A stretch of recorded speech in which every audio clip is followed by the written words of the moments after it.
The diplomatic gardens of Virilix Prime. The scent of crystalline flowers filled the air with a mix of lilac and ozone as Captain Elias Ward stepped onto the violet-tinged grass of the diplomatic gardens. Virilix Prime was a jewel in the Confederation. Homeworld of the Akari, a powerful matrilineal species known for both their beauty and their terrifying prowess in war. Elias had been stationed there as the first human ambassador, a symbol of unity between Earth and the Akari. He had expected months of dull diplomacy, perhaps a few awkward cultural missteps. He hadn't expected to fall in love, nor had he expected the problem that came with it. Standing across from him was Corellia, a statuesque being of otherworldly grace, her emerald skin reflecting the glow of Virilix's twin suns. Her 4 eyes glimmered as she adjusted the crimson diplomatic sash that signified her status as the eldest daughter of the Virilinen matriarch. "I accept your proposal," she said solemnly. "But, human, you cannot just marry me." Elias blinked. "I can't. No. My sisters demand that you take them too." He blinked again. "Come again." To the sisters. The Akari had always been something of a mystery. Monogamy, as humans understood it, was alien to them. In Akari royal bloodlines, siblings formed tight, lifelong familial units. When one bonded, all were expected to follow. The genetic engineering that allowed their survival in hostile systems also came with a unique telepathic link among siblings, one that made isolation not just emotionally difficult but biologically hazardous. Corellia was the firstborn of her triad. Her sisters, Velinth and Dura, were no less stunning though strikingly different. Velinth, the middle sibling, was analytical, cold, and tactical. Her words were knives.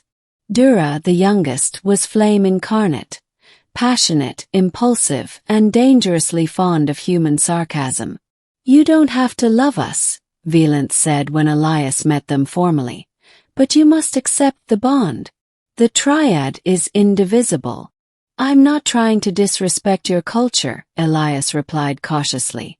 "But humans, we're not wired this way." "You weren't wired for vacuum travel either," Dura added with a smirk. "But now your species joyrides through wormholes for breakfast." Corellia reached for Elias' hand. "We've shared thoughts on this. We knew it was likely you'd choose one of us. It is how your kind bonds. But for our people, union must include all. It is how our blood remains strong. Is there no way around it?" Velinth gave a slight tilt of her head. "Only one. You can walk away."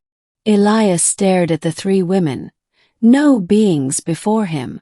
They weren't just lovers or wives to be. They were war tacticians, scientific pioneers, and spiritual anchors of their people. To be bonded with them wasn't just a romantic choice. It was political, biological, and cultural. Still, he loved Corellia.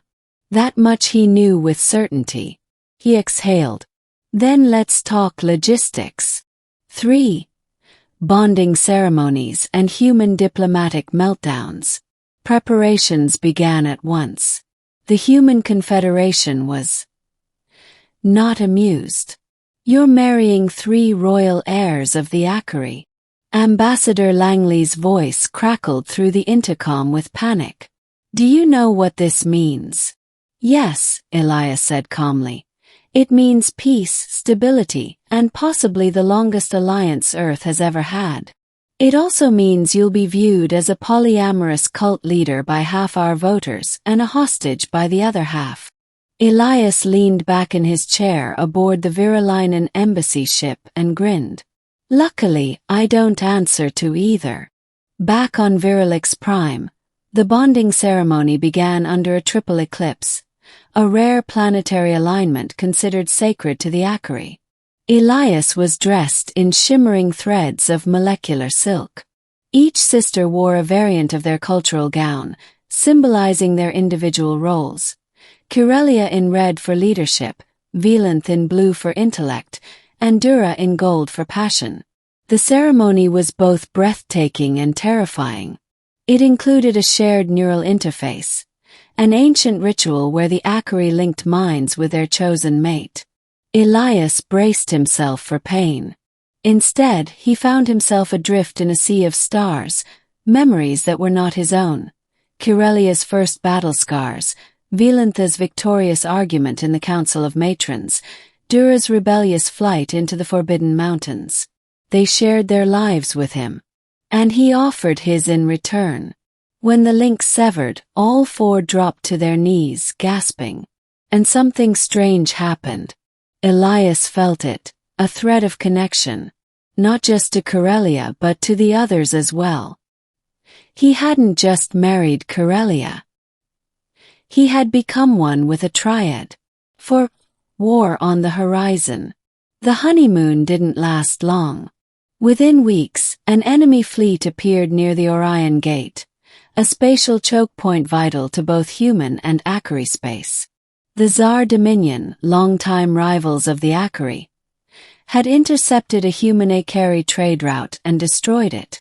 You knew this would provoke them, Velanth said as they stood around the strategy table. Yes, Elias admitted, but I didn't think they'd move this quickly. We have to act, Dura growled, slamming a gauntlet on the table. The Confederation must retaliate. But Earth was hesitant. A marriage alliance wasn't enough to justify a war. They called Elias back to Earth for questioning. He refused. That's when Kirelia made the proposal. We will make you a commander in bond, she said. You will speak for our people. You will wield our fleets. They will follow you as they follow us. Elias was stunned. But I'm not Akari. You are, Velanth corrected. By bond. By link. By blood sharing. You're more Akari now than you know. And if I refuse, then Earth will stand alone. The choice was clear. Commanderman. Wearing the armor of the Akari elite, Elias took command of a combined HumanityFYeah fleet. The sisters stood beside him, Kirelia as strategist, Velanth as communications and intelligence, Dura leading vanguard assault ships. Their bond made them a terrifying unit in battle. With shared thoughts and instincts, the four coordinated attacks as if orchestrated by a single mind. In the Battle of the Broken Crescent, Elias gave the order to collapse the Tsar's outer shield wall using a maneuver invented on the fly by Dura. In the siege of Tyro Station, Velanth exploited a psychic echo in enemy transmissions to predict their next move. Kirelia ended the war personally, landing on the Tsar command ship and issuing a final ultimatum with Elias at her side. We are not asking for surrender, she told the Tsar Admiral. We are demanding your evolution. 6. Aftermath and evolution. Peace followed, as did suspicion. Earth's governments watched Elias with wary eyes. He was too effective, too alien. But the people loved him. Back on Virilix Prime, the Triad thrived. Though it wasn't always smooth. Elias struggled with the depth of the link, at times overwhelmed by emotions not his own. He argued with Velantha's logical coldness. He was exasperated by Dura's spontaneity. He longed at times for the simplicity of human affection. But he had also grown. He had learned to speak with emotion rather than assumption. He had learned to share, to listen without words, to feel without fear. One evening, as the four of them stood beneath the pale aurora of the Virilinen dusk, Elias asked a question that had been bothering him since the beginning. Why did you let me choose? Kirelia looked at him with all four eyes shimmering. Because love, real love, is only real when it is chose.